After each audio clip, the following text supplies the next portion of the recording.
Welcome back to First Principles. I'm your host, Rohin Dharmakumar. If you've been listening to us for a while, you know that First Principles covers a lot of topics: leadership, organization building, decision making, learning methods, careers, life principles, habits, people management, parenting, it goes on. But if there's a common thread that connects all of them together, it's entrepreneurship. Thus, today we have a supercut episode about the lives of founders. You're probably familiar with our supercut episodes. Every now and then, we go back to our earlier episodes and stitch together some of the most interesting conversations from them. And so, we put together this special supercut episode that takes you through the lives of 5 accomplished, original, and diverse founders. They are Kunal Shah, the founder and CEO of CRED; Srikanth Velamakanni, the co-founder and Group CEO of Fractal; Ronnie Screwvala, the co-founder and chairperson of UpGrad; Gaurav Munjal, the co-founder and CEO of Unacademy; and Smita Deorah, the co-founder and CEO of Lead School. We cover their childhood, their careers, and the choices they made, all of which helped them to become the people they are today. Of course, I'll urge you to go back and listen to our full episodes, but that's if you're not caught up on them already. Otherwise, this is a perfect place to start. Let's begin.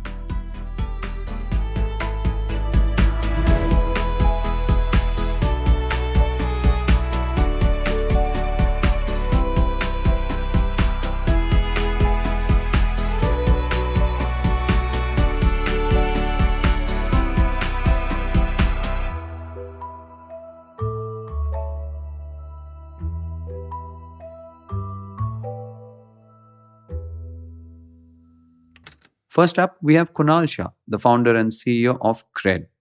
I spoke with Kunal earlier this year in a conversation full of wonderful analogies and sharp perceptions of the world, and how Kunal's childhood and teenage years, when he was thrust into work to support his family, led him to the core philosophy behind CRED.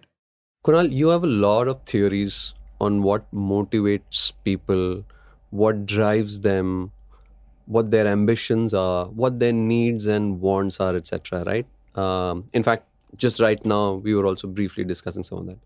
My question to you is that what drives Kunal? It's a tough question, and I've been asking this question all the time because when I started my journey as an entrepreneur, money was the driver because I did not have it, right? And you always felt that that's one thing you need to have, and that's what will change your life. And when I got the money, it did not really matter. So the question was that what really was driving me, and I think over a period of time you realize that there are other things that really motivate you. So what I have figured out is I love seeing people grow, transformation that they go through in achieving their full potential. So I love working with people through different startups. I love investing in founders and see their transformation and journeys. And just seeing that impact, that what were they 5 years ago, what are they now in 5 years, and company just happens to happen as a background impact to this, right? And I have concluded that that's what drives me, seeing that change, being able to be a participant or a catalyst sometimes to see people transform. And it's funny, but it can never end because there is always going to be a new level, a new person, a new challenge, and it kind of gives you a very long purpose. I believe that as a country we will not prosper till we create more talent, more risk-taking behavior, more entrepreneurs, and we'll have all sorts of characters in the middle before we get to become a transformed nation. But I think seeing this journey from the front row is the biggest motivation. Well, how does this manifest at CRED? And as an entrepreneur? As an entrepreneur, what drives you? As an entrepreneur, what drives me is doing things that most people think will not work out. I think that's what most good entrepreneurs are built of. Their fuel is all sorts of mockery, all sorts of disbelief that, oh, this won't work out, that won't work out, this guy has no clue. And it's amazing, right? Because I get worried when that stops. I'm like, oh shit, like now nobody believes that we have things to do. And it's a it's a negative motive. It's a negative fuel, but it works out well. Like it proving and doing things contrarian to what the world is doing, right? When we started the journey at CRED, we said we're gonna focus on this, and people are like, "Oh, such a small market. Why would you focus on that?" And then eventually people have figured out, oh, it actually works out fine. India is exactly like that. So to me, doing that drives me. But at CRED, what drives me is the journey of people, right? We've been very fortunate, both between Free Charge and CRED, seeing transformation of leaders. We've never really had a problem of attrition in any of the companies that I have been fortunate to be part of, because it's just. By the way, it's painful also for a lot of people, because transformation is painful. You have to know yourself first, then change yourself, and then excel. That journey is painful for most people. So I think if you ask anybody at CRED what the journey has been, they will say exciting but painful. Painful because expectations is put on themselves versus somebody. I'm not a micromanaging guy. I'm like, do your best. But everybody has an eye of what is best. But we'll come back to, there's a section where I do want to talk to you about the org structure, how Sure. you build leaders, etc. Sure. But for now, I'd like to go and learn a bit more about CRED once Sure. again. Sure. If I were to ask you to explain what CRED is in a couple of lines, in a way that my 13-year-old could understand, what would you describe it as? CRED is a group of selected individuals who are curated based on their trustworthiness, creditworthiness, and our intent is to create a frictionless world for them because they are trustworthy. So imagine if we build a city where most people were selected based on their trustworthiness. Would the city be built differently? Would we have different rules on how commerce works, or networking works, or payments work? And if you can create that, that's what CRED is trying to do.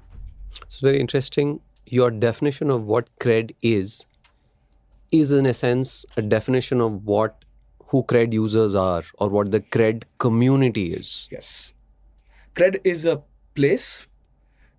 It's not a verb. It's not a thing to do. It's not an app.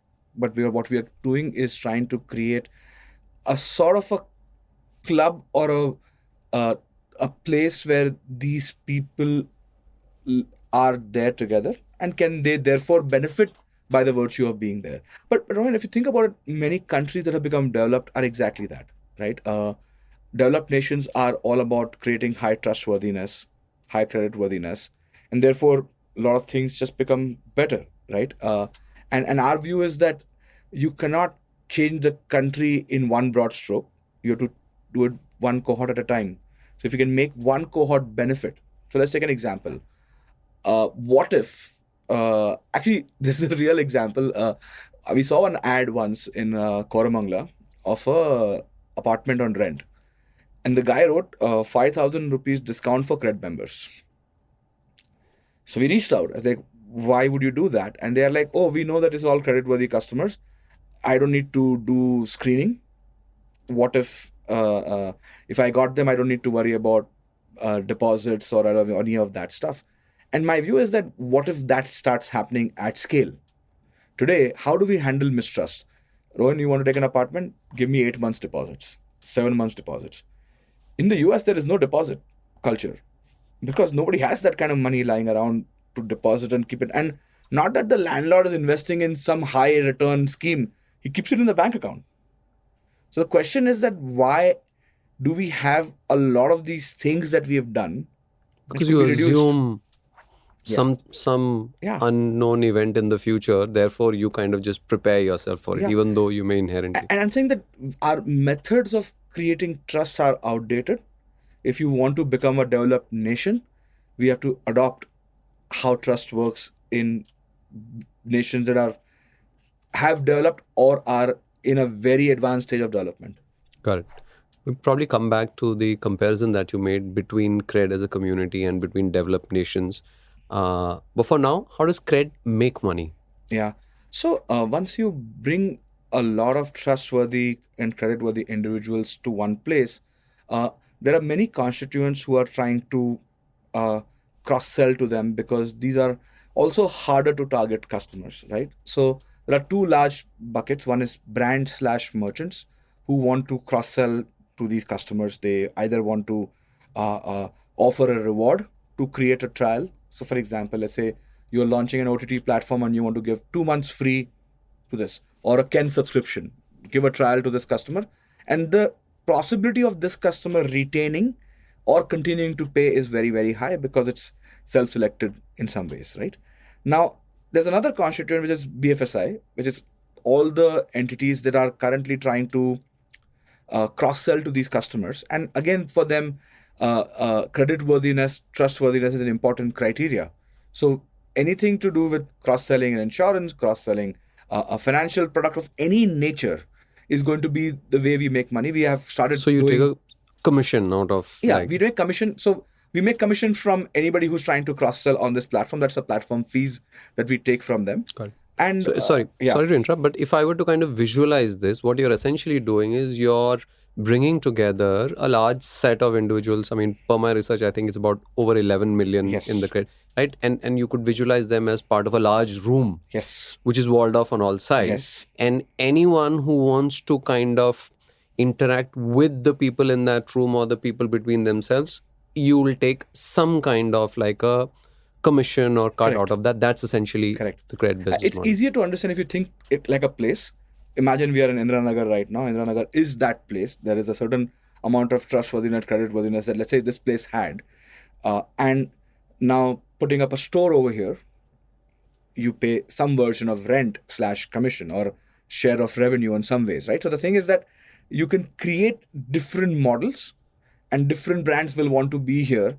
Now, one brand will come and say, I want to open up a branch of a bank over here. One will say, I want to open up a restaurant over here. I will want to open up a clothes store over here. And that's what we facilitate. Got it. One of the most popular analogies, if it exists, to describe CRED would be what?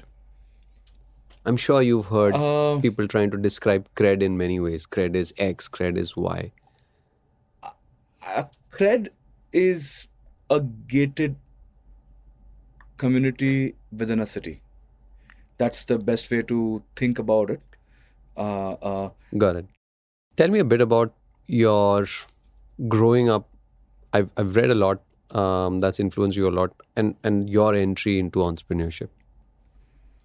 I mean, not the nothing fun about growing up. When I was fairly young, my dad, who was in a very large, let's say, 7 brothers joint family, decided to do his own startup in pharma distribution. Did not work out well. So when I was, I would say, 13, 14.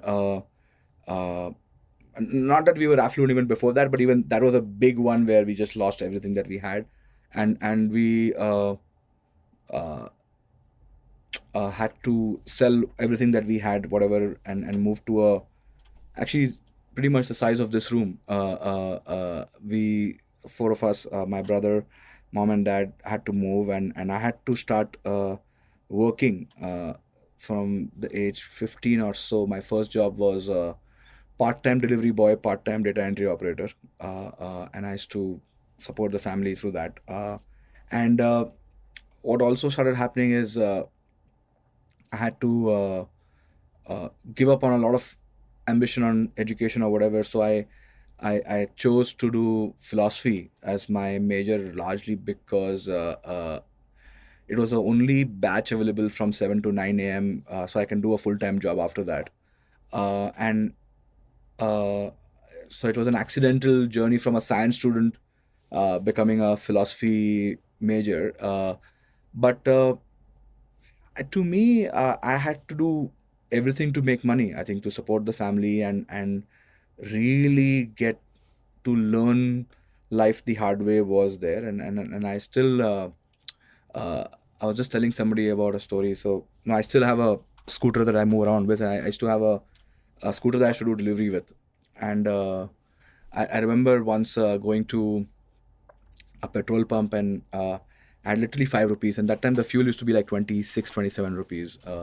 And I told the guys like, okay, 5 रुपए का डाल दो मैं servicing में दे रहा हूँ like although I had just money of 5 rupees to do a delivery and I was gonna get money over there. And I remember that guy knew that I was lying. I had no money more than 5 rupees to pay for it. And I know for a fact that he put more than 5 rupees fuel. For sure. And there is no way I can thank him in life. And I think a lot of times we forget that all these successful people and successful entrepreneurs, thousands of people have made the small contribution to really make them successful. And the only way I see it is paying forward, right? I can't go and find these individuals anymore in life to kind of say thank you to them. I think to me, it's surprising that when you are willing to make transformation in your life and you want to fight your circumstances, you find many things just supporting you. There's a lot that becoming financially independent at a very young age would have taught you and influenced your worldview. My question is actually the opposite. With the benefit of hindsight, do you think you lost anything by being forced to become financially independent at such an early age? I think you lose what youth stands for, right? Having fun, doing interesting things, traveling, all of that. Did you ever try to, counteract for that once you actually could? It couldn't be done, Rohan. I tried. The time and passes. It's just time passes and you become a certain person, right? I was making a joke. My parents have been to more countries than I have been to. Because every time I was feeling guilty of not being able to travel, I would send them for a trip. And the thing is that a lot of times we do not appreciate the fact that we've paid these price, but it's fine. I think to me, the joy of creating keeps me very happy. Now, do I think about it? For example, a niece in the family is currently backpacking, and I'm just amazed at the experiences that she's having by traveling to different places and meeting different people and deciding a last minute plan and doing this. And I'm like I feel that wish I had that experience that early on to expose. But I think all of us are choices we've made in life. What is your grand theory of human needs, wants, and desires? It's no different than what is biologically known for all mammals. I think it's the same. But I think we all get to different levels through different parts of our journey. Sometimes circumstances forces you to go faster up there. Sometimes circumstances force you to come down quickly as well. But I think in India, I believe that the Western Maslow does not apply as well. In India, we just want appreciation of everybody else, and status is a big thing that drives us. I don't think we are a society that truly gets into self-actualization. Varna podcast would have millions of listeners, no? Fair. So you've made this point earlier as well that in India we care more. India and Asian countries, we care more for what other people think of us rather than whether we are satisfied ourselves. Do you see this how do you what are some of the examples where you see this reflect in our regular life, which don't possibly exist in the same way in, let's say, a Western country? Yeah, it's a great question. I remember this particular incident where I had gone to Portugal, and I noticed that at these big churches, normally the cemeteries were outside the church, and the tombs were kept outside. But there were some tombs inside the church, and it's unusual. You never see tombs inside a church. So I asked the guide over there that why are these things over here, and he made an interesting observation. There are two types of tombs over here: royalty and explorers. So guys like Vasco da Gama and others who were venturing out and taking risk were celebrated in the country by getting their tombs inside the church along with the royalty. But do we celebrate risk takers, or we are mostly a culture which is mocking them because we do not like their gut on what they are doing? So I think we are go through that journey, right? Even if you look at and I've not seen Shark Tank. I've only heard about it from other people. It's still getting the culture and the vocabulary inside the families who are watching that content, but it's still mockery driven on risk taking people, because as a culture, right, we have not been risk taking. We are not, oh, I'm going to go adventure sport, I'm going to go and explore. Like we were as a society a lot more conservative about taking risk. And I think therefore we are still to go through that journey as a society to really applaud risk. Rohan, think about this. Every single entrepreneur's documentary, web series, of movie in the US is made. In India, we've made story of almost every scamster or gangster, and maybe four of them of each gangster. The point is that, do we really want to know, right? I'll give you one story. There is a gentleman called as Premchand Roychand. I don't know if you've ever heard about him. Premchand Roychand was once the richest man of India. And not many years ago, maybe 150 years or just a little over that.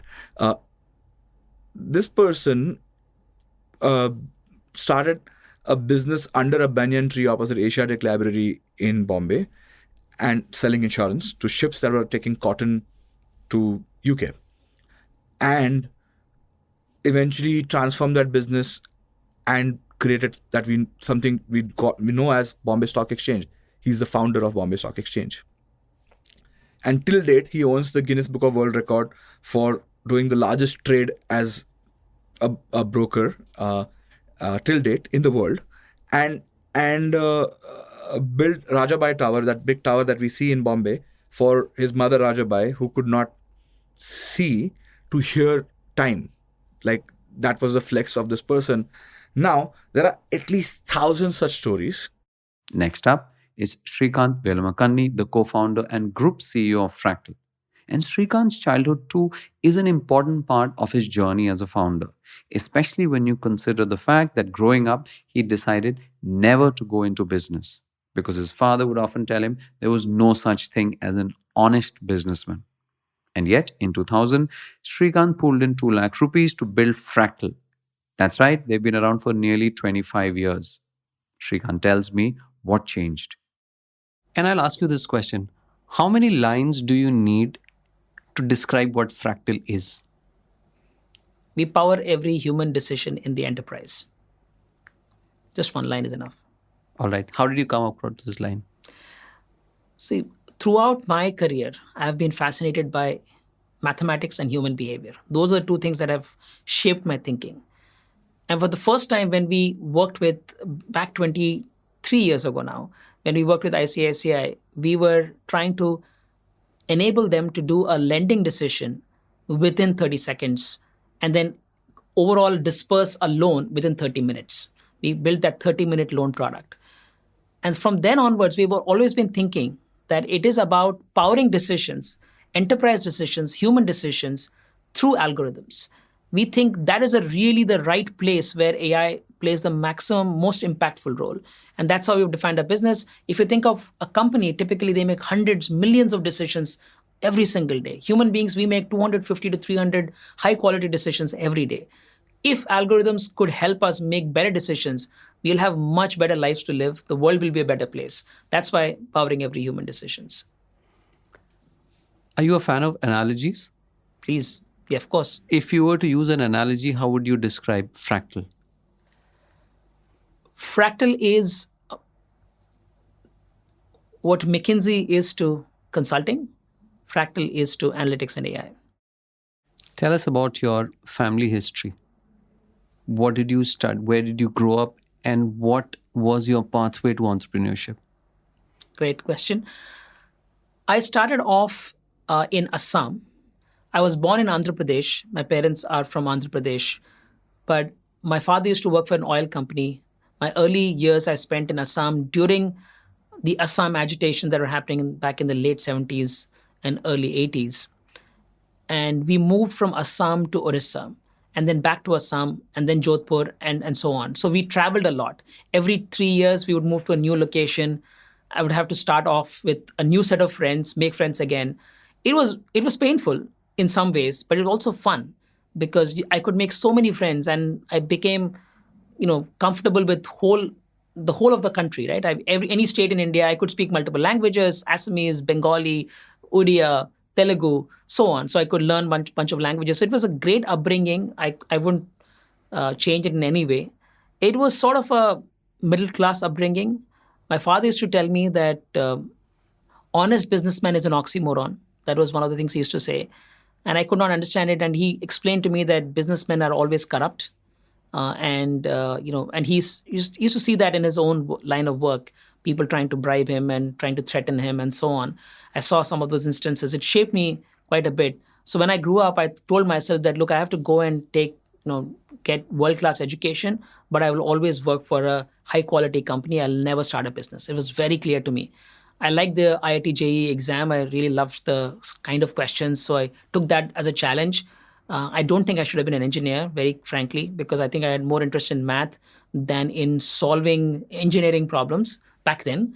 And then while at engineering, I also thought of doing an MBA. Again, it was more because of the test. Test was very exciting. I took the test and I went to business school, IIM Ahmedabad. And after that, after doing all of that, I was thinking, okay, now what should I do with my life? During these years, the couple of things I figured out. One was that math continued to stay as a passion area. Secondly, during my engineering days, I found a lot of interest in the subject of psychology. We had a course called Psychological Basis for Human Behavior. And I read that book and I could read that whole book, hundreds of pages. I could read it because it interested me a lot. It was harder to read those engineering books in applied mechanics and so on, but this was fun. I really loved it. So I told myself that this seems to be the area I'm very interested in. I have continued reading books on psychology throughout. So psychology, or just how does human behavior shape, has always been an interest area for me. And math was the other interest area.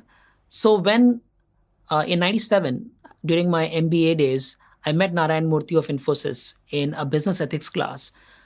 I started to feel like, look, I think there are honest ways of building a business. I see some examples out of India. And then when I also saw people like me raising capital, I felt like this is a good time for me to quit and start a business.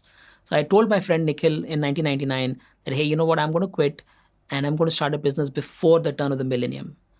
And I didn't know where that came out. It was like a large language model was popping that text out automatically. I told him, and then I said, okay, did I just say that? Really? Do I really mean it? And then it became something. And then by January of 2000, I'd already quit and I started Fractal.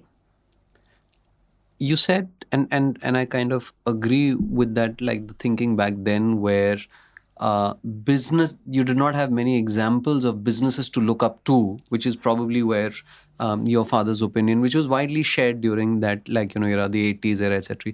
And yet you decided to kind of start a business. Other than Infosys, were there any other businesses that kind of changed your mind? Because growing up, the influence of your family as a child, you said you wanted to kind of work for a company. So what made you change that and say that, look, I want to start a business? The other example that I saw and was very inspired by was HDFC Bank. They were also a fantastic bank that was, really well run, very process driven and technology friendly. Some of those things have changed now. I'm talking of the HDFC Bank of the late 90s. It was a very inspiring and ethical bank as well. So these are the two examples that come to mind. Even the Tata Group to some extent were also an example of a very highly ethically run business. So there were a couple of examples, but Infosys was the closest because I could see someone who had no entrepreneurial upbringing, a bunch of like-minded people coming together to starting a company and making it a great success. Mind you, Infosys wasn't a big success back then. In 1998, they were probably 50 million in revenue. and they had just gone public, and the public issue was a failure. So it was not as if it was such a great company or such a large company, but it was an example. It was an example that disproved what my father was telling me. And that sort of made the difference in making the decision for entrepreneurship. I'd like to go deeper. What is it that you believe really attracts people to entrepreneurship? Like when you watch the folks from Infosys or HDFC, what was the difference that you saw, or what is it that young folks see in an entrepreneur versus a manager versus an employee? I think an entrepreneur is trying to make something out of nothing, is creating something from thin air, just by the sheer will of hard work, imagination, ability to lead, bring people together. It's like you are the one person who's saying, look, I can make something happen, and I will convince the rest of the world that something like this is possible. That is really the entrepreneur's job, right? To imagine, to bring people together, galvanize them into action, and then convince everybody else in the world that this is a good idea. You must back it in some way or the other, even if it's a landlord or your spouse or your children or your friends or your employees or future employees. You have to convince, or your customers, clients, of course. So that is really the entrepreneur's job, to have the confidence and the belief that, you know what, I'll come up with something and I will convince everybody else to think like the way I'm thinking. You're 49 today. How has your definition of success changed from, say, 23 years ago when you started Fractal? I think even if I go back even further, to me, success was about winning something in the current. That is how I used to think of success back in the day. Have I scored 100 on the math test would be success. Have I got a good rank in an IIT JEE exam, or these are all objective scores as well. Yes, that I would define success that way. Measurable, something that is in the immediate future, and something that I could work towards. So there's no long-term thinking involved in that. I think if I look back now, I would say that was more of my puzzle taking, test taking, instant gratification side of me that was looking for some proof that, look, you know what, I'm smart enough, or look, I can create something, or look, I can win a competition, a debate competition, or I can do something, right? That was how I defined success as. I never thought of money during those days, because somehow growing up in a place where it felt like, I did not really have to. Magically, my parents used to somehow manage to make the ends meet, and even lend to friends and family members and others. So we somehow seemed to be well off. So I never thought money was a constraint, or money was I had to make a lot of money or something like that. But it was about success. It was about winning in the immediate future, and that it was also like, when you win, somebody else is losing sometimes, right? I think now when I think of success, I think of progress in a direction. Am I better today than I was yesterday? That is one way I look at success. Secondly, I think of, am I building for the long term? I always think of, okay, what can I do today that guarantees Fractal success over the next 50 to 100 years? There's something I can do today that sets us up in the right way. So much more longer term thinking, and much more in terms of looking at this as, am I making progress? Am I better off today than yesterday? Am I becoming a better human being? Those are the kinds of ways at which measure success now. Also, all of them are much more subjective than objective. Yes, it's a good point. Next, we have Ronnie Screwvala, the chairperson and co-founder of UpGrad. Ronnie's on the opposite end of the spectrum from Srikanth. Growing up, he told his parents he's never going to work for someone else. Ronnie calls it serendipity or even karma or destiny, and explains how he went from earning 500 rupees on the weekends to running multiple successful and colorfully varied organizations. Ronnie, it's very hard for me to put an easy definition around everything that you're involved with. There's UpGrad, there's Unilaser Ventures, there's Swades, there's RSVP, which is a media production house, and there's other things as well. So I will ask you to tell me, what all are the areas where Ronnie Screwvala, the entrepreneur, is involved in? So I think two common themes, since you're looking for a common theme and a hook. One is impact. Second is enjoy and joy at work. And third is just a deep penetration and being involved. I want to roll up my sleeves and do that. So to simplify that, I think I don't normally break up my day and you say, what's a typical day look like? It doesn't. But maybe what does a typical week look like? I think a fair part of my time right now is to push the envelope, open the market, and disrupt the sort of learning, skilling, and workforce development market around the world.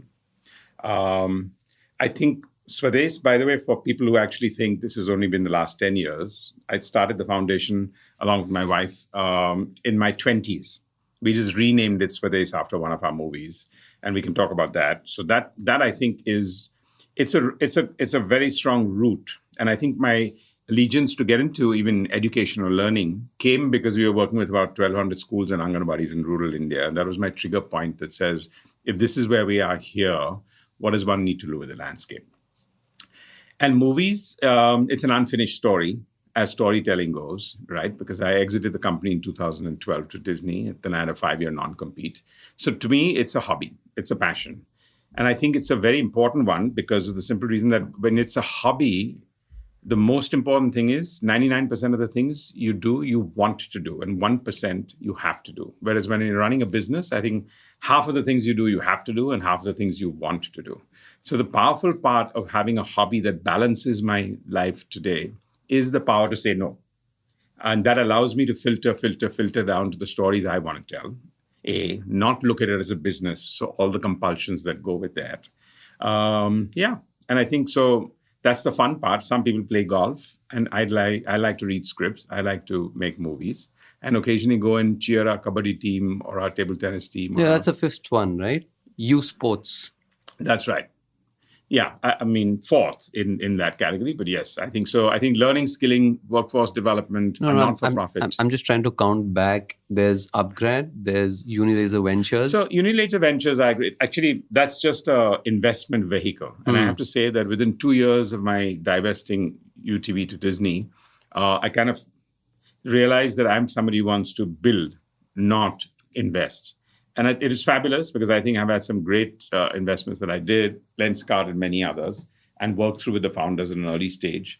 But to me, I wanted to go out and build something. You know, when you're interacting with founders, it's great. See, mentorship, I'm not big on mentorship, and I think everyone looks at that, and we can talk about what mentorship means to different people. But I think if you're talking to an entrepreneur as an investor and you give him 10 ideas, and if he takes 8, you know you're in trouble in your investment, right? Because that means what is the person thinking and what are they doing? So if you're giving 1 or 2, and nothing is yours really. And I think I go back to my early days when I first had to go and tell my parents at that stage when entrepreneurship was not even a word, but you wanted to branch out and not do a job, which means you were riff-raff. So at that stage, I think when my dad asked me 2 things, I mean, why? And I said, I just don't think I can implement somebody else's vision. And I'm somebody who feels I need to implement my own vision, which I think was an evolved statement at that early stage in life. And the second, of course, was a more scary one for him. He says, so what do you want to do? And I said, I don't know. All I know is I want to do something on my own. At that time, I wasn't dead clear I wanted to do cable TV or media or whatever else. So long and short of your question, if you're looking for a hook, it's all of these. Do you have a sense of unfinished business that is also pushing you forward? Because one of the things also is that when people don't stop, we're saying that like, I'm going to take it easy now. There is some kind of like a challenge or like, unfulfilled purpose that's pushing you forward. Like, is there anything else that like, So I look at it this way. I look at the fact that I think I come from a lower middle class background and I use soft skills, not hard skills, because I didn't really study that much, to get further in life. And therefore, the field that I'm in right now or the status that I'm in right now, I feel blessed. And I think anyone who feels blessed needs to actually always be unfinished business. That's how it should work in that. Because if you're in a position where you can influence minds, influence people, make a change in any small way, build a model, you need to do that.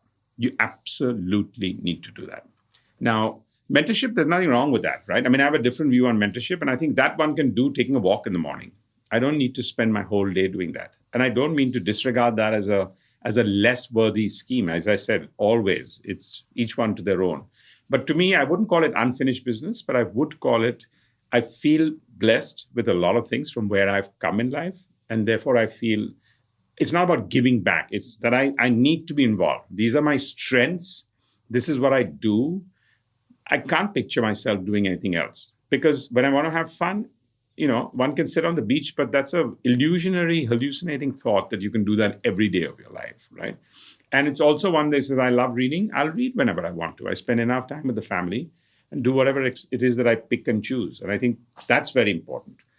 To me, being independent is very important. And what I mean, I don't need to be dependent on what I want to necessarily do right now in my life. That gives me... Sorry, what does that mean? So I think work-life balance for me is being independent. I'm not dependent. I'm not dependent that if I don't do this and I don't do that, I think for a lot of entrepreneurs, funding... It's the freedom to do things funding because is you a choose crutch. to do. Funding is a crutch, for example. If I just, on your show, it'll be relevant to talk about. You're always dependent. You're building a model of such high dependency. I want to take you back to something that you talked about, your childhood. You said you came from a lower middle class background. Could you tell us about that? What was it and how did it influence your entry into entrepreneurship? Yeah, it was a lower middle class. My dad was at that time, I think, working in a battery company, and then a little later on with Tata's in some group. I don't even remember where. And we used to stay in a one, I would say, a 3-bedroom place with almost my aunts and everybody else. It was at Grant Road, and really incredibly fond memories. Both my mom and my both aunts, it was a joint family. They all taught piano. So we used to have all my early girlfriends were all people who came to learn the piano. So very, very fond memories. And it gives you a very grounded effect. It just grounds you in a completely different way. It kind of gives you, then your surprise and shocks in life are not that much. You can handle setbacks in a different way. You can always look frugal on everything that you do. Yes, you can have, it's not like I wouldn't go out and take large risks, but I can look at the down and the up in a very different way. So, and I think schooling at that stage, Sorry, I was in a school called Dunn's Institute before. Only in the 8th standard I moved to Cathedral, which is an aspirational school in South Mumbai. And that Dunn's Institute to me was incredible. Today I still sponsor about 10 kids every year in scholarships from Dunn's Institute, because I remember, half the people didn't even speak English at that stage, and I didn't speak much of Hindi at that stage. So it was just an excellent leveling background and only fond memories of that. How did this, in that era, chances should have been that, when you're growing up, the default, the mode was get a good education and then get a good job, which is stable. Yep. And yet you said that early on, for some reason, you told your dad and parents that I don't want to work for someone. Like, where did that come from? I think it was scary. I think some part of it is karma and destiny. I believe in that. Some part, a lot is serendipity. I believe in that too. So I don't have an explanation why at the age of 18, 19, 20. But, at that time I used to do theater. I used to do front of camera hosting for Doordarshan, the single channel there. So when you start earning 500 rupees on weekends between doing 3 theater plays with a Padamsee or doing Young World and Magic Lamp, cumulatively you earn 500 rupees. That to me is like salary at that point. And this was all hobby. This is what I was loved doing. So that DNA, I think from that day onwards, that, hey, you can make money and really enjoy your work, crept into me enough that says I should be doing things on my own. So this is that adage where they say that find something that you love so it doesn't feel like work. So your accidental entry into my doing serendipitous things, entry, I would say, more than accidental, I think, is pretty much that. Yeah, as I said, when I wanted to start up, I don't think my second answer was I want to build something in media or entertainment, because firstly, those words were not even coined at that stage. But I knew that I wanted to do something on my own, and therefore cable TV just happened. It's my very, very first idea and enterprise, because I moved into a building in Cuff Parade, and just in terms of choice, one felt one should be able to start a second channel. And at that stage, for the first 1 year, we had an incredibly rough time. We didn't make a single sale. Now imagine if I was in the cut to 2022 and doing something like that, angel investors wouldn't come in. I'd be dependent on something. But when you're at that stage, when you don't have any bank balance, you look at business in a very different, you look at it in a very existential sense. And today I look at anything that I'm doing constantly on the basis of existential, which means that balance of, I have to make sure, that's why I'm obsessed with the build for 5 years and 10 years, and make sure that once you're in it, you're in it. I mean, to me right now in Swades, we've now taken the faith of the community. One of the biggest things when you're working in the not-for-profit is to build trust. And you can't build trust by making sweeping statements so you have to build trust, because most of these people in rural India, enough people have come into their villages and told them, I'll put a tap tomorrow in your home, and then gone away and come back 4 years later and said, I'll put a tap in your home. So when you're building that kind of trust, I think my early days gave me that grounding that says, I need to be there. I need to build something frugally where even if all else fails, I'm still there to get it going. So I don't have that context today. When somebody asks me, even in the enterprise that we're doing in UpGrad today, when's your next round or what's your runway? And I'm saying, I don't have any runway. What's your runway? Because, I don't have a concept of a runway. I don't look at businesses from the point of view of runway. Before we move on from this point, I just want to go back to that point that you said about when, as an 18, 19-year-old, you got into things that you enjoyed, you made some money, and as you rightly said, serendipitously, it changed your career arc. Do we need more of that in India? Because I think what's also happened is we've always, as a country, had this concept of, especially as Indian parents, pushing our kids to study, get an undergraduate degree, then get a postgraduate degree, and then decide what you want to do. So what essentially happens is we push them down this path of education and formality, and by the time they're 23, 24, and this happens, either they've spent a lot of money or they've taken loans, they've gotten MBAs, they become much more risk averse. And therefore that decides the career paths they take. I mean, I have a 13-year-old son. Do you have children? I have a 35-year-old daughter. So she's gone through that phase as well.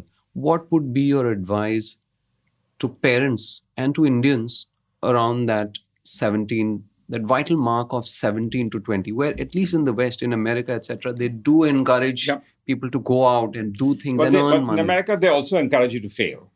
And I think that's an important coefficient in this part. So to answer your question, yes, do we need more of it? Absolutely.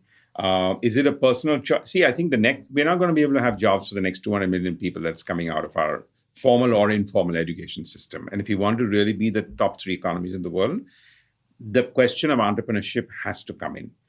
And when I started it was a low esteem business. Oh, you didn't get a job, so you started something on your own.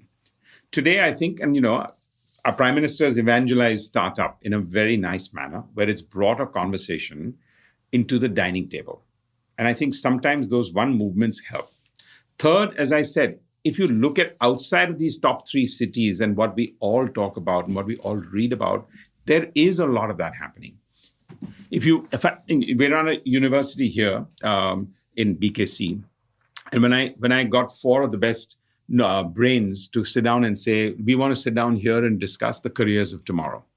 And the kids, there were about 150 in the room, and they said, wait a minute, can we tell you what are the careers of tomorrow? Because we don't really care what McKinsey and E&Y think about the careers of tomorrow. We're going to tell you, because frankly, the careers of tomorrow is what we consume, what we want, and what do we want to work on. And that was a penny dropping moment for me. And this just happened about 4 months back. So I think the world has changed. People are out there. There is a lot of that disruption happening. And I think some of us, I'm not saying we live in cocoons in the way in which we kind of eat, breathe, consume, and the circle that we be in. But there is a lot of that happening. Does it need to be for India? Absolutely. For our employment, we do need an ecosystem. And when everyone says, there are 2,200 entrepreneurs, I'm saying we need 1 million. We need 1 million of them. And they're at different stratas. Not all of them need to be this coveted word, which unfortunately is a coveted word of unicorn. And exactly. And it usually represents VC-funded startups and not necessarily just entrepreneurs. Guys, stop patting yourself on the back of being a unicorn. Stop patting yourself on the back.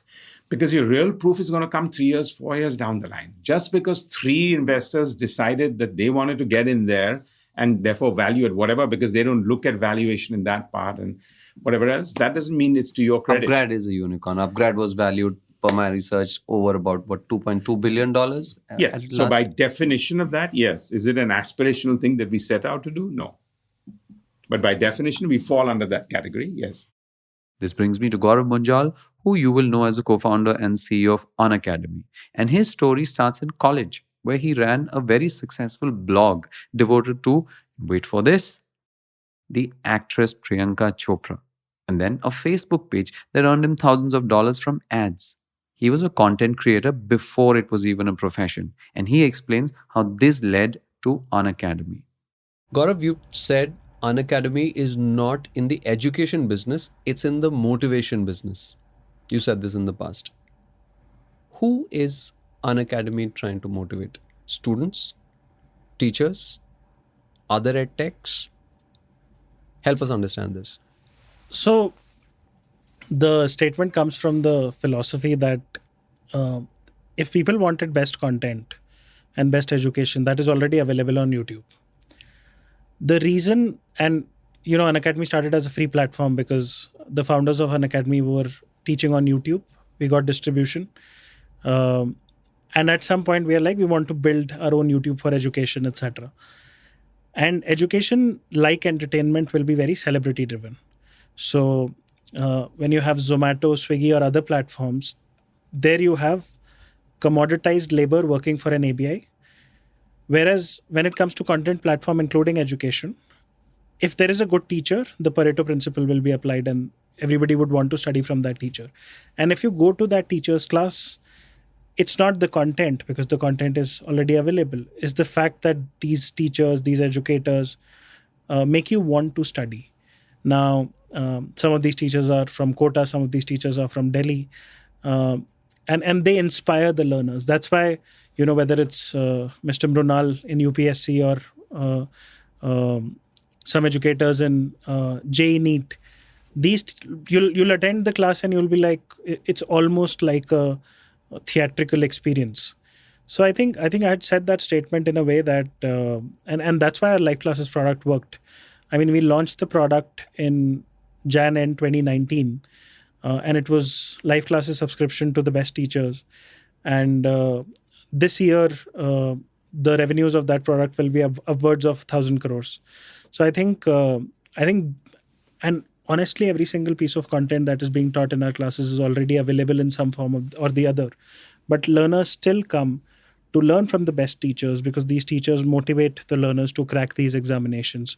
Or these teachers would just tell them something that would inspire them intrinsically, which they would not get at other places. So I'd like to go deeper into that. So what you're saying, and as I understand it, is an inversion of the way my generation, and I am an older generation, viewed education, which was essentially that what was in the books mattered, right? The syllabus mattered, the theory mattered, and then occasionally you would have the one teacher or the two teacher who were exceptional, and you recognize that, but you never expected that everyone would be like that, right? And what you're saying now, it's kind of inverted. You're saying the theory, from what you just said, you said what we are teaching, everyone else has access to the same. It's who's teaching it. So now the exceptions, the few teachers we all remember from our school days, are now no longer exceptions. They are being elevated. And what you're trying to do is that what if 80% of the people that you learn from are exceptional? Is that a way to kind of look at it? Yeah, I think specifically for test prep, JEE and NEET, in every city, even when I was growing up, let's say 15 years ago, there was these famous teachers that this person is very good in physics, etc. But yeah, now that has become a norm. Now these exceptional teachers, especially online education, these teachers are the teachers who everybody wants to learn from. And we'll have, let's say, 10 or 20 teachers where the entire country would be learning from, etc. And I think that shift has happened. See, when I was in first year, I took this course. I went to a college where the academics were not so good. So I would end up sitting in the library and learn online. So there was this program called CS 106A by Stanford. This is 2008, 2009. This was the first year where they put classes of that teacher online. And if you see how Mr. Mehran Sahami taught, it was almost like a theater. Like in one of the classes, he would come dressed as somebody else. He would have a story, etc. So I think even in the best universities, etc., the way some of these teachers teach, they get known for that. But now because of internet, that will happen a lot, and that has been happening a lot. I mean, if you see one of our competitors, Physics Wala, he built an entire company on top of that. So yeah, I think it will continue to happen a lot. What were you as a child? I mean, I remember just being very rebellious. Every parent-teachers meeting, my parents would come home and they would reprimand me because something I did in the class. I threw some chalk. I don't know. I was very rebellious as a kid, but I was also very creative. So I would be involved. I would want to be a part of every single extracurricular activity. I remember I made a short film when I was in 10th standard. I used to love coding a lot. What was your family history? What did your folks do? So my father is a doctor. He was the part of this hospital, Saket Hospital, which is one of the largest hospitals in Jaipur. And my mother used to run. She's not a doctor, but she ran her diagnostic center, etc. So we grew up in Jaipur. I was born in Bikaner. Then we grew up in Jaipur. Typical middle class family. Did that have anything to do with your worldview also? Because you've referred to the fact that doctors are also, in some senses, the same cycle has played out in India with doctors, where particular doctors, once they become very good and they start earning a certain amount of money, they realize that they call the shots, and either they open their own clinics or they go to a different, and that same dynamic is playing out with teachers. It's essentially talent. No, I had zero interest in that. So I remember I was 11 or 12 years old. I had read some Dainik Bhaskar or Patrika or something that Bill Gates became a billionaire or something like that. I remember going to my father at the age of 11 or 12 and telling him that, like, he started Windows, I want to start something called Doors. So I remember that. See, one of the reasons that I think Unacademy will succeed and whatever we do will succeed. And I'm not coming from a narcissistic point of view or from a overconfident point of view. This is all I wanted to do as a kid. I'm living the best life. It's like I found my passion early on, and this, and I used to love stories. So I would read Harry Potter a lot. I would read fiction a lot. These days it's more non-fiction, but whether one of my favorite books is Catcher in the Rye, or I would read these books, and somehow for me, coding and creating products, and I used to write stories. For me, that creation was super important. From that, what's your advice to young folks on choosing a career and becoming good at it over time?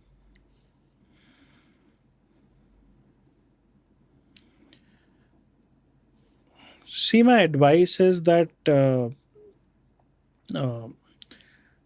my usually advice is that I don't know. I need to think on this, because usually now my advice would be that one of the reasons that I'm an entrepreneur is because I was a content creator first. See, when it's either creating a product or content, you realize that you get this infinite scale that you will not get if you're getting paid by the hour. So my advice usually becomes that 10 years from now, 20 years from now, creation will be huge. Now, whether you are creating a game on Roblox, there are kids in US creating games on Roblox. Whether you are creating a YouTube channel, whether you are live streaming on Twitch, you are a chess player, but you live stream on Twitch and you make hundreds of thousands of dollars. So my advice usually is that these leverage points that you have, use them, and understand that this whole education system, and I know I'm trying to get them to these colleges, but I think entering into these colleges makes them a good employee. It prepares them to be a good employee. It does not make them a creator. So I was obsessed with computer science, but I knew I hated physics, chemistry, maths. So I didn't get into IIT. But in a way, I'm also lucky, because I think if I would have gotten into an IIT, I think I would have been more satisfied with my life, because I went to Xavier's Jaipur, where all the toppers come from, and all my friends went into IIT Bombay. I had this itch that, I'm a failure. So I used to do things more differently, and I used to hard work even more, because I used to be in this constant race that, they have already taken a step ahead. Interesting. So if I were to kind of place you in some kind of a bucket, it's like the intersection of two circles, one of which is doing something which you enjoyed, and the other one is a sense that you did not get what you want and you failed. So you're doing something which you enjoy, at the same time you also have this chip on your shoulder that I want to kind of prove to the others, and that both of them fuel each other. Yeah. Okay. It used to be, that was an initial motivator. Now I rarely give a fuck about, the extrinsic part. Now I think intrinsically, I see founders, how they change after getting their secondary. Like, they'll make $1 million and they'll be like, they'll take weekends off and they'll travel and they'll chill. And I'm not talking about the best founders. I'm talking about some founders who do that. And I don't get it. For me, the more I achieve, or even when I made some money, I just wanted to work even harder next day, because this was the byproduct. What still motivates me is that I remember that everybody has something that they want to show to the world. I remember that I was a very socially awkward kid. I was weird in a way. I used to talk, but I used to be weird in that sense that my classmates would not like me. They would think that he is different. But then I remember when I was 12 years old, I made this KBC program in QBasic. QBasic was the language. And we showed it. The teacher liked it so much that they called everyone in the class and they showed that program to them. And I think in a way, I'm still that kid who wants his products to be who wants his products to be appreciated by the world. What are you? On a scale of 1 to 10, how would you rate yourself as a CEO and as a spouse? I don't know. I normally ask parent, but let's go with spouse in your case. I think maybe 4 or 5 on 10 as a CEO. I think I have a lot to learn. I think I'm nowhere close to, and maybe 2 or 3 on 10 because I'm not able to give time to Rima. That says something, right? That both of the most important roles, but my wife would rate me higher, and my investors investors and employees would rate me higher. I just think, and sometimes you get this debate in your head. I just think that my expectation of myself is much more than what the shareholders or the investors expect of me. They would be happy if I deliver half of what I'm planning to, but I wouldn't be happy. So I think that's the problem. If you were locked in a room for 24 hours without any internet, 24 hours, mind you, not 60 minutes or 90 minutes, what would you do?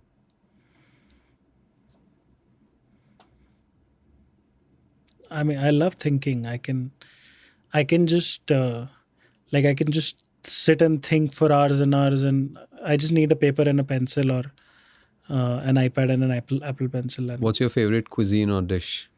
Something that you'll eat 6 or 10 times when you go out. Indian.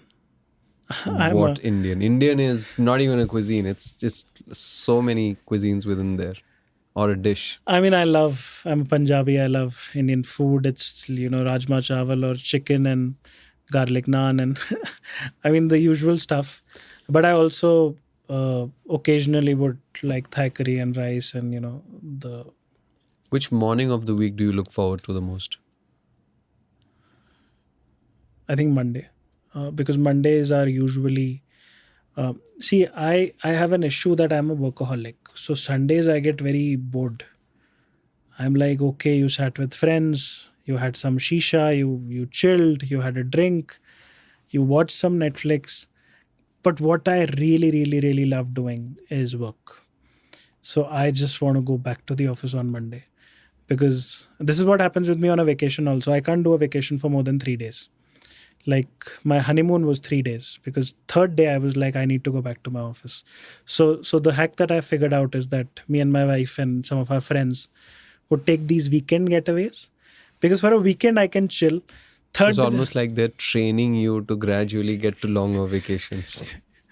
You yeah, get from a no, but weekend to no, 3 days no, and no, but then I'm to a con- 5 days. no, but I'm a super control freak on vacations also. Like unless there is a planned itinerary and everything is on the calendar. Oh, you're like the worst person to vacation with. Then. No, but they love it, because like I would have taken care of the fact that if we are leaving the hotel, then there will be sandwiches and parathas in the car for everyone. Like they initially thought it's a bad thing, but then they would take like I managed to the point that if somebody likes sparkling water more than still water, then in their car they'll have that. So like I would optimize to that level. And I did ask you earlier, do you have OCD tendencies? Now I think it's very clear that you do like this aspect of yourself. On a scale of 1 to 10, how happy are you with your life? now I'm probably 7.5, 8. 6 months ago I was probably a 2 or 3. Now I think the business is in a better shape. I gained a lot of weight in the last couple of years, so I have started taking care of the health lately. I'm eating better. I'm playing tennis 3 times a week. It's a long journey. I have to lose weight, but I get tests done every quarter, so metrics are normal. I am able to spend time with Rima and my pet dog. I have a Shih Tzu called Albus.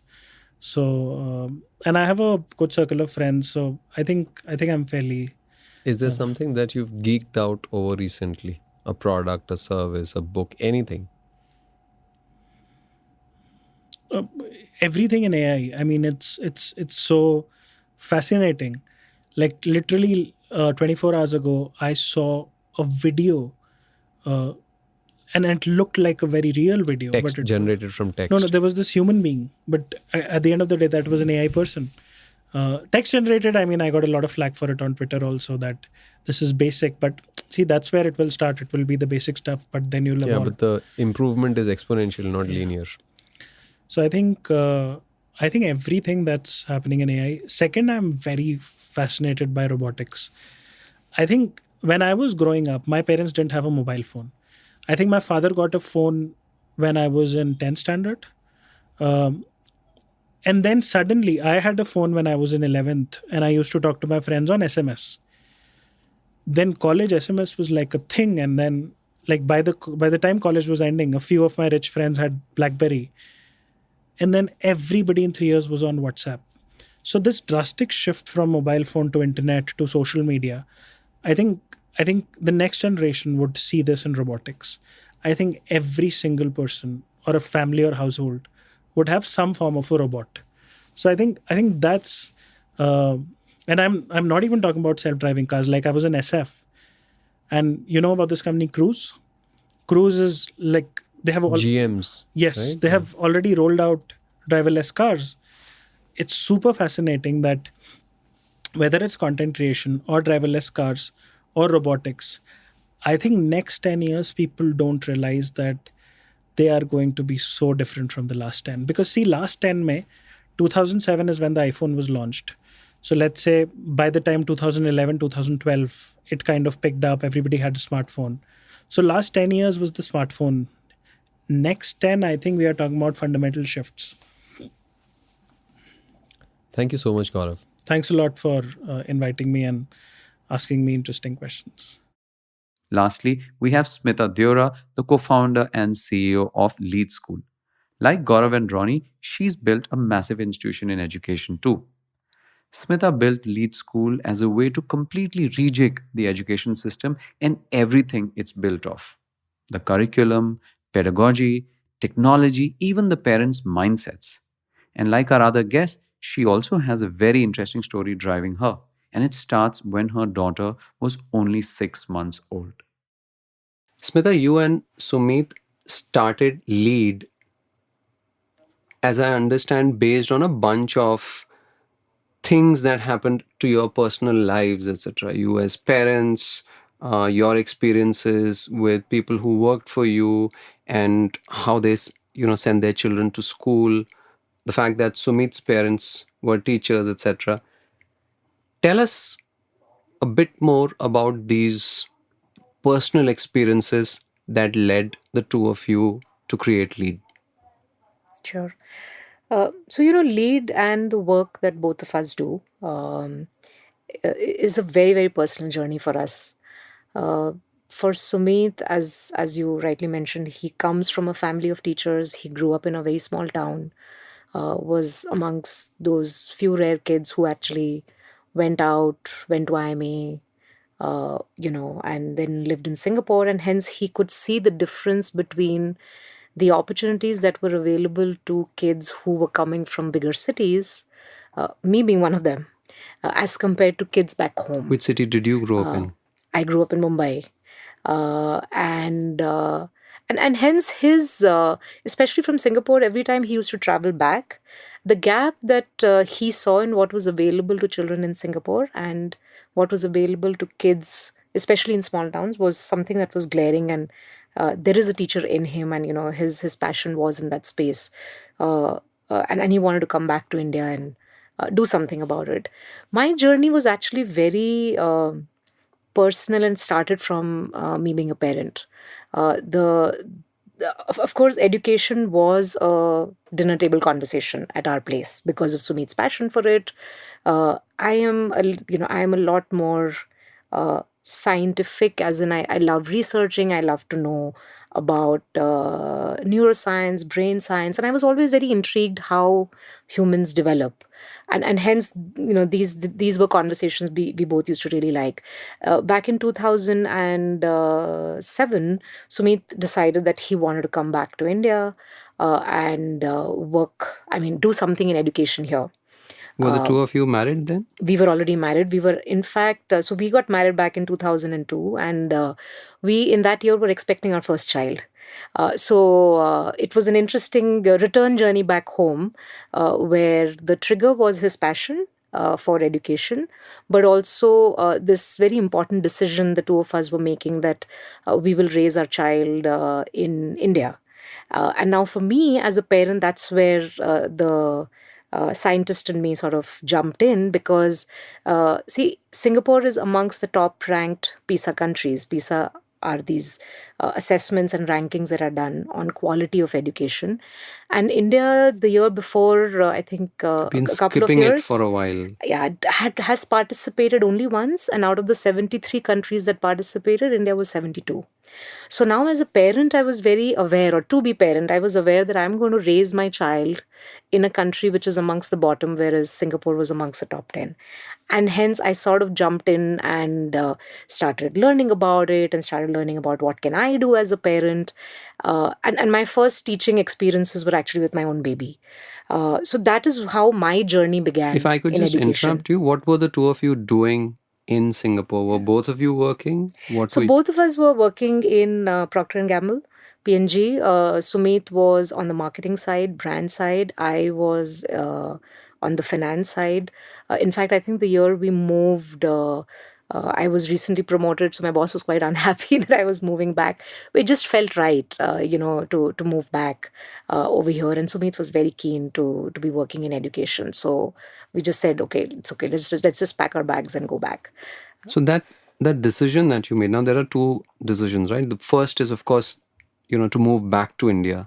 The other is both of you are working for one of the world's most well-known retail FMCG companies, long known for innovation, with a lot of structures and processes behind it, leadership, grooming, etc., to a completely new sector like education, where, granted, Sumit's parents may have been teachers, but neither of you had any experience. What made the two of you think that you could be entrepreneurs, successful entrepreneurs, in a space you had absolutely no idea about? Yeah. See, now this is interesting. So, one thing about both of us is that we both believe and take a lot of joy in learning. And we don't get stopped by things that we don't know. In fact, the more we don't know, the more intrigued we are, the more we're wanting to do something about it. I think here, uh, Sumit's passion at that point was how can I change the way education is in this country? What can I do about it? My passion at that time was I actually continued with PNG when we moved to India. My passion was I'm going to be a parent. What is it that I can do for my child? What opportunities can I bring for my child? And I think we both were so passionate about these respective things that we researched and we read and we built skills around it. We did not let it stop us that we don't know. Secondly, entrepreneurship for both of us was not necessarily something that we planned will happen. It was, I would say, in some ways, at least for me, I would say it was out of compulsion. Compulsion because there was a problem I was seeing in front of me. I was not seeing solutions that could systemically solve that problem. And hence I said, hey, I just need to roll up my sleeves and jump in and see how far I go. So entrepreneurship is not something that I planned. It happened to me. And it's been a great learning experience and continues to be. So there's a lot of joy. So, all this is valid, and I'm going to insert one of the questions that one of our listeners has sent, which I think is very important. How did you find your first 10 or 20 colleagues when you started, considering that both of you were coming from a completely different country, completely different organizations? Who were the first? You did not have existing anchors in education or ed tech, whatever you want to call it. Yeah. So, how did you find your first 10 or 20 colleagues? I'll bridge a little bit before I answer that question more specifically. See, we came back in 2007, and the lead journey began in 2012. So over those 5 years, both of us had our own paths. Sumit joined this company called ZLearn as So the there was CEO. a precursor. Yeah, there was a precursor. So he joined that company as the CEO. He took it. He really scaled that company, took it to listing, and that allowed him a lot of learning. In the meantime, of course, we developed an ecosystem of friends and people who were educators and who came from this space. I actually did a lot of side consulting assignments, but essentially from 2007 to 2010 immersed myself in early childhood learning. So it sounds crazy to people, but I Was started that because you were a parent, or because because you I were was a preparing parent. yourself for entrepreneurship? Because I was a No. parent, and I All think right. my journey towards entrepreneurship was fairly organic because I first started with my kid. I started a reading program with her at the age of 6 months. She was an independent reader even before she could speak. And then I discovered and I learned when I used those techniques that there's nothing special about her. It's just that she was She got the stimulus. yeah, She she got the got the environment. stimulus, and why can't we provide that to more kids? And in parallel, what happened was that, see, I grew up in Mumbai, but I had, during my growing up years, never paid attention to the slums that surround all these buildings. But, becoming a parent changed the lens through which I started looking at things. And while I did see poor kids, it didn't bother me as much or did not stand out as much till the date I realized in the car is this one child, but there is another child of the same age who is in very difficult conditions. So I think this also triggered questions in my mind that is my life only going to be about raising two kids? Or given that I have now a pool of savings and I am educated, is there something more I can do? And especially now that I was discovering things about how a young baby can learn. So I actually started a nonprofit in 2010 which was 2 years before the lead journey. And this was, and this is where entrepreneurship happened by chance. For almost 7 to 8 months, I must have met all of the possible large NGOs, hoping that maybe I'll join them and I will make a difference, because I'd made up my mind that that is something that I find meaningful. But I was actually not very. I was a little disillusioned when I met people, because what I found was that the mindset and the approach that most of these people, most of these nonprofits had was very incremental. See, India is a very large country and has lots of children. And the education problem is large and it's deep. So it's not an easy problem to solve. Uh, what I saw was many of them, of course, for all the justified reasons, were looking at it as incremental change. Hey, these kids are not getting much. Can we do a little more? Can we do something more? Whereas my approach fundamentally has always been, you can't bring transformation unless and until you work vision backwards. So, you actually design for excellence. You're not designing for poverty. You're not saying that, hey, this is where everyone is, let me do a little more. You say, this is where everyone should be, and hence, what can I do to get everyone there? And you come up with a different set of ideas when you take that approach. I know this is an unfair question because I'm asking you to imagine something, but do you think you and Sumit would have ever started, or you especially, would have started Lead if you were not a parent? It's a tough one for me to answer because I can't imagine what it would have been like. But it is very much true for me, particularly. I think Sumit would. I've known Yeah, that's him why I now for so rephrased, many because years. it Yes, looks like he he would have would have anyways started gone in it, that yeah. direction. For me, Zoya was the turning point. My own child was the turning So point. you said earlier, I mean, the way you look at other children changes Yeah. once you're a parent, because then you don't just see a child, you see a set of possibilities and opportunities, and you're wondering, do they have the same Absolutely. ones? And I think that's why I love children. I especially love working with very young children. I love, whenever I'm visiting a school, my energy zone is the pre-primary section. They are just bright-eyed. They are always energetic. There is hope And they're because they've sponges. not been. They're just They're absorbing. sponges, Yeah. and they are just also givers of love. And I keep telling my daughter actually that I do what I do today all because of you, both because you coming in my life changed the way I started looking at the world, and secondly, a lot of work that I did with Zoya and the way she responded to it gave me a lot of positive energy that, hey, kids are actually waiting for this, and this is possible. As I said, when I saw how she was reading, she was an avid reader by the time she was older, and my younger one actually, she did a lot of the teaching of reading in a lot of ways, right, through games and stuff. And when I saw that, and I was like, see, I've empowered this child for the rest of her life, because wherever she goes, she's reading on her own, she's curious. And if that can be done for all children, why not? So I think for me, that is the energy. I'll give you an example of this, Rohin. When COVID had hit, I remember that, there was this morning when we got to know that Bangalore schools had shut down. It was 11th of March or something. And, Sumit and me were driving to work and we were still trying to figure out what's happening.